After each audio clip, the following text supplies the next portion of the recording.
Porque antes de usarte con poder, Dios permite que pases por momentos de quebranto, silencio y presión. Muchos anhelan ser instrumento del reino, pero pocos comprenden que el llamado siempre viene precedido por un proceso.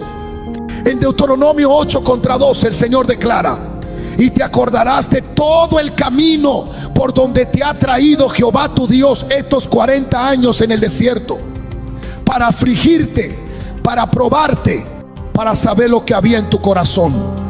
Esta no es solo una historia del pasado, es un principio eterno. Antes de confiarte su gloria, Dios examina tu carácter. Hoy veremos cómo esas pruebas no son castigo, sino preparación. Te mostraremos cómo identificar cada etapa, qué propósito cumple en ti y por qué son indispensables para cumplir tu llamado. No estás siendo olvidado, estás siendo forjado. Estás listo para entender lo que Dios tiene reservado para ti. Hay temporadas donde oras y el cielo parece cerrado. Lees la palabra, pero no hay revelación. Clamas y no hay respuesta.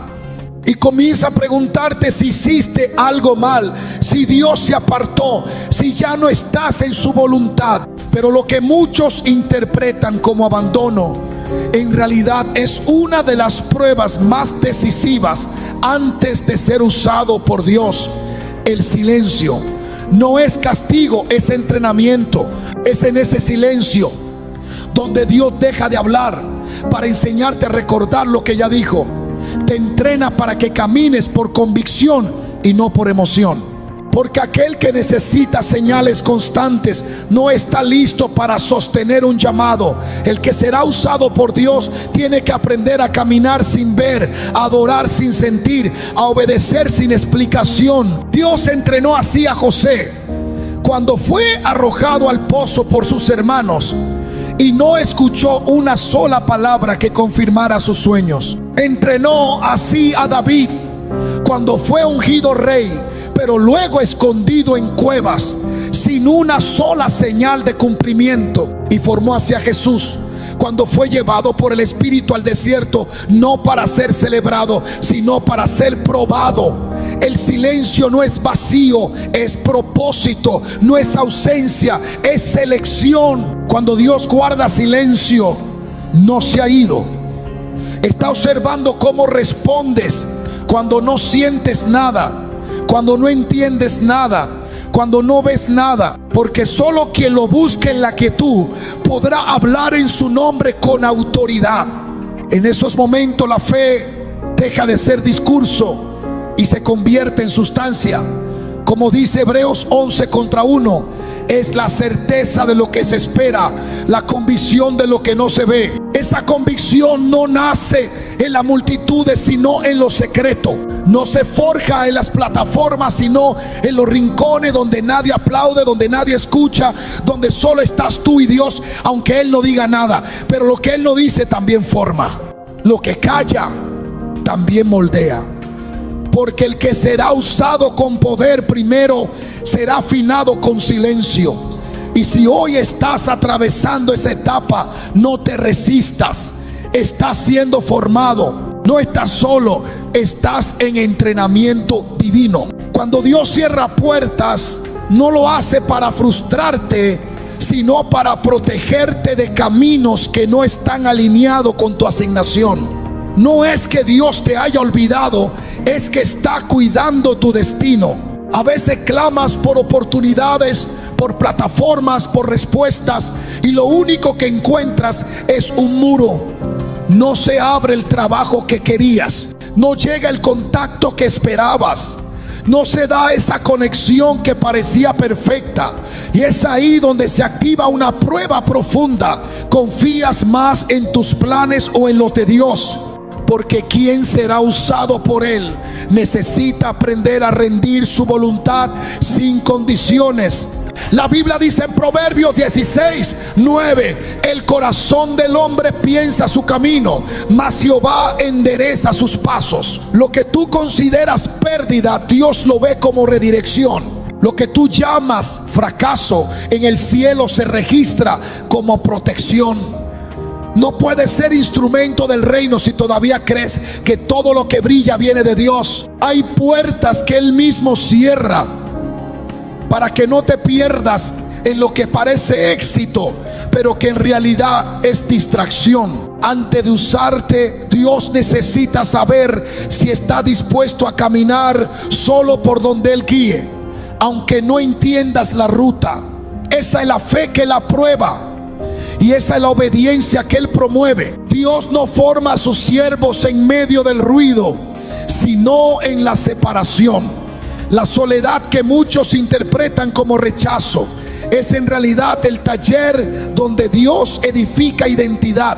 Antes de usarte, Él te aparta, corta vínculos, reduce voces, elimina dependencias. No porque seas indigno, sino porque está preparando en ti una estructura que no puede apoyarse en la aprobación humana. Aquel que depende del aplauso no está listo para sostener una asignación del cielo, porque el que lleva palabra divina debe estar libre del deseo de agradar a los hombres. Jesús, antes de iniciar su ministerio, fue llevado al desierto. No fue una casualidad, fue un diseño.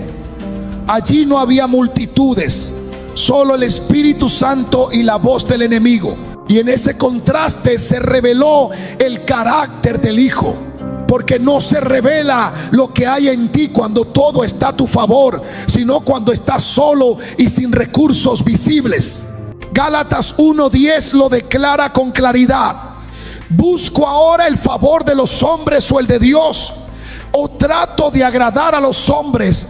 Pues si todavía agradara a los hombres, no sería siervo de Cristo. La soledad no es una pausa, es una plataforma. El aislamiento no es castigo, es consagración. Dios esconde a los que va a usar, los oculta hasta que su voz se define, hasta que su identidad no depende de un elogio ni se quiebra por una crítica. Solo entonces, cuando ya no necesita ser visto, Dios te posiciona. Porque no usaría a alguien que aún necesita aprobación para obedecer. Cuando Dios decide levantar a alguien para su propósito, no lo lanza directamente al escenario, lo lleva primero al campo de batalla invisible, donde el carácter es puesto a prueba por la oposición. La resistencia no es un obstáculo, es un filtro. La incomprensión no es una interrupción, es una medida de madurez. Dios permite que seas criticado, desestimado o incluso rechazado, no para herirte, sino para revelarte lo que aún no ha sido purificado en tu interior. Porque quien no soporta el peso de una palabra contraria no está listo para sostener la responsabilidad de una palabra divina. La oposición no viene para detenerte, viene para afinarte. En la palabra vemos cómo los escogidos de Dios enfrentaron oposición antes de ocupar el lugar que le fue prometido. Moisés fue rechazado por los suyos antes de liberar a Israel. Jeremías fue despreciado por hablar en nombre de Dios. Pablo fue perseguido en cada ciudad. El llamado no viene con aceptación, viene con confrontación, porque lo que porta del cielo inevitablemente chocará con lo que opera en la tierra. Y si no sabes enfrentarlo sin contaminarte, perderás autoridad espiritual. No es suficiente tener dones, necesita resistencia interna. No basta con saber lo que Dios dijo, debes sostenerlo cuando todo parezca negarlo. En 2 Timoteo 3:12 está escrito: y también todos los que quieren vivir piadosamente en Cristo Jesús padecerán persecución. Esta verdad no es opcional, es parte del entrenamiento. La oposición revela el fundamento. Si tu confianza está en la aceptación del entorno, caerás cuando esa aceptación se retire. Pero si tu fundamento está en la palabra que Dios te dio, permanecerás firme aunque la tormenta arrecie, porque no fuiste llamado a ser comprendido, fuiste llamado a ser obediente. Dios permite que la presión aumente, no para destruirte, sino para activar lo que aún no ha despertado en ti. Es bajo ataque que se revela la verdadera autoridad. Es en la tensión donde tu carácter espiritual sale a la luz. Aquel que resiste en el día malo, aquel que no retrocede cuando todo se vuelve oscuro, ese es el que Dios puede usar sin temor, porque ha sido probado no en la facilidad, sino en la contradicción. Y en esa prueba se consolidan los que no solo escucharon la promesa, sino que decidieron sostenerla, aunque todo lo externo diga lo contrario. La oposición, lejos de ser un retroceso, es una plataforma. Es el terreno donde el corazón se alinea, donde la motivación se purifica, donde la palabra que lleva se vuelve carne en ti. Solo quien ha sido atacado injustamente sabe lo que es amar con pureza. Solo quien ha sido criticado sin causa sabe lo que es hablar con compasión. Por eso Dios permite que atravieses esa prueba, porque no quiere usarte con heridas abiertas, quiere usarte con un corazón rendido. Y ese corazón solo se forma cuando decide no responder con la carne, sino permanecer en el espíritu. El que será usado por Dios no es aquel que fue aplaudido, es aquel que fue probado. No es el que agradó a todos, sino el que obedeció a uno solo. La oposición no es señal de que estás fuera del propósito, es evidencia de que ya estás en medio del proceso. Y si no retrocedes ahora, lo que viene será gloria. Cuando Dios decide probarte con la obediencia, lo hará en escenarios donde nada tiene sentido. Te pedirá que avances cuando todo parezca inestable, que sueltes lo que amas, que confíes sin explicaciones. Esta prueba no está diseñada para destruir tu lógica, sino para establecer tu dependencia. Porque quien necesita comprender todo para obedecer no está listo para caminar por fe. Y quien solo se mueve cuando todo encaja, aún no ha aprendido a moverse bajo autoridad. Dios le dijo a Abraham que dejara su tierra y su parentela sin darle un mapa, sin darle detalles, solo una promesa: haré de ti una nación grande. Génesis 12:2. Esa palabra no venía con garantías visibles, solo requería una obediencia absoluta. Y fue precisamente esa obediencia lo que activó el plan eterno, lo que activó el pacto. Porque hay cosas que solo se desatan cuando obedeces sin condiciones. En Hebreos 11:8 se afirma: por la fe Abraham, siendo llamado, obedeció para salir al lugar que había de recibir como herencia, y salió sin saber a dónde iba. Esta no es una historia de aventura, es una lección de fe radical. Cuando Dios te llama, no te explica, te da dirección, no detalles. Y si necesitas seguridad para moverte, tu confianza no está en Dios, sino en ti mismo. El que será usado por Dios debe estar dispuesto a avanzar aún sin comprender, porque lo que está en juego no es la claridad del camino, sino la fidelidad del corazón. Quien obedece en lo incierto demuestra que su mirada está puesta en lo eterno, y ese es el tipo de siervo que Dios respalda. Dios no mide a sus siervos por la magnitud de sus sueños, sino por la fidelidad con la que administran lo que nadie ve. Antes de exponerte, te probará en lo oculto, no en los altares, sino en los rincones. No en las multitudes, sino en lo secreto. Porque el que no es confiable en lo pequeño no puede ser portador de lo eterno. La prueba no está en la visibilidad, está en la constancia cuando no hay reconocimiento. Y esa constancia revela si lo hace por obediencia o por ambición. Jesús enseñó este principio con autoridad en Lucas 16:10. El que es fiel en lo muy poco, también en lo más es fiel. Y el que en lo muy poco es injusto, también en lo más es injusto.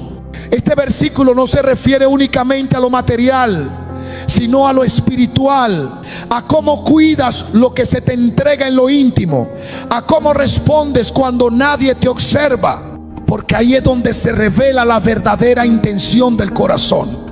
No es difícil servir cuando hay aplausos, lo difícil es perseverar cuando no hay evidencia de fruto. Y es justo ahí donde Dios observa más de cerca. El que será usado por Dios debe demostrar que puede ser confiado con lo mínimo antes de ser promovido a lo mucho. Porque lo pequeño no es una etapa para despreciar, es una escuela para formar. Es en lo cotidiano donde se templa la obediencia, en las tareas que parecen insignificantes, donde se prueba la entrega. La grandeza espiritual no se construye con visibilidad, sino con profundidad. Y esa profundidad se forja en los lugares donde solo Dios es testigo. Zacarías 4:10 dice: porque quien ha menospreciado el día de las pequeñeces, Dios no lo hace. Él observa lo que el hombre ignora, examina lo que el ojo humano no premia, y promueve a aquellos que sin aplauso, sin escenario, sin público, siguen sirviendo con excelencia, porque entienden que no trabajan para los hombres, sino para el reino. La fidelidad en lo pequeño no es un requisito administrativo, es un reflejo del carácter, y quien la demuestra está listo para cargar peso eterno. Porque si puedes ser fiel en lo oculto, puedes ser confiable en lo visible, y es ahí donde Dios empieza a usar con poder. Ahora mírame bien, porque esto es para ti. No estás en pausa, estás en proceso. No estás estancado, estás siendo preparado, porque antes de que Dios te use, tiene que probar tu estructura. Él lo construye sobre arena, edifica sobre roca, y esa roca es tu carácter, tu entrega, tu renuncia. Muchos claman por un llamado grande, pero pocos están dispuestos a ser tratados por completo. Pero tú no fuiste llamado a lo superficial, fuiste marcado para llevar peso de gloria. Y esa gloria exige pruebas, no para quebrarte, sino para cimentarte. Mira alrededor, siente que estás solo, que las puertas no se abren, que el cielo guarda silencio. Entonces alégrate, porque eso es señal de que el maestro está obrando en lo profundo. Él no forma los suyos en lo fácil, lo forma en lo oculto. Porque el hombre ve lo externo, pero Dios mira lo que nadie ve. Y si ahora está pasando por la prueba, es porque fuiste escogido. No te rindas, no retrocedas, no te compares, porque lo que Dios está haciendo contigo es eterno. No es emoción, es diseño. No es casualidad, es propósito. Y si hoy estás dispuesto a decir: Señor, aunque no entienda, obedezco, entonces prepárate, porque lo que viene será mayor que lo que perdiste. Te lo digo en el nombre de Jesús. Estás siendo forjado como instrumento santo, y cuando Dios termine lo que comenzó en ti, no serás reconocido por lo que lograste, sino por lo que fuiste capaz de soportar en su nombre. ¿Puedes sentirlo? Entonces levanta tus manos y dile al Padre: aquí estoy, pruébame, purifícame, pero úsame. Porque si pasas la prueba, el cielo abrirá una nueva dimensión de propósito sobre tu vida, y lo que hoy pesa, mañana será tu corona.